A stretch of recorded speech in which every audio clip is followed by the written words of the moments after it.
Cylinder ಸ್ಫೋಟಗೊಂಡು 6 ಜನರಿಗೆ ಗಂಭೀರ ಗಾಯವಾಗಿರುವಂತಹ ಘಟನೆ ಗದಗ ತಾಲೂಕಿನ ಹೊಸೂರು ಗ್ರಾಮದಲ್ಲಿ ಸಂಭವಿಸಿದೆ. ಎಸ್, ಸಿಲಿಂಡರ್ ಸೋರಿಕೆ ವಾಸನೆ ಬಂದು ಅಕ್ಕಪಕ್ಕದ ಮನೆಯವರೆಲ್ಲ ಆ ಮನೆಯ ಬಾಗಿಲು ತೆಗೆದು ನೋಡಿದಾಗ ಒಮ್ಮಿಂದೊಮ್ಮೆಲೆ ಸಿಲಿಂಡರ್ ಸ್ಫೋಟಗೊಂಡಿದೆ.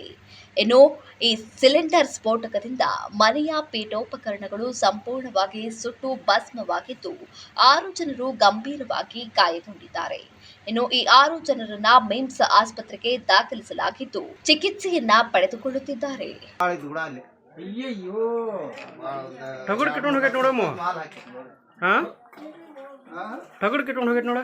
ಮತ್ತೆ ಅಲ್ಲೇ ಇತ್ತನ ಅದು ಅಲ್ಲಿಂದ್ರ ಮಾಡ್ಯಾರ.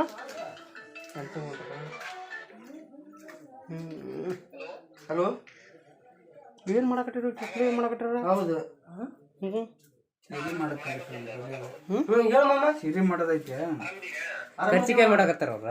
ಹ್ಞೂ ಸೇರಿ ಮಾಡೋದಲ್ಲ. ಹ್ಞೂ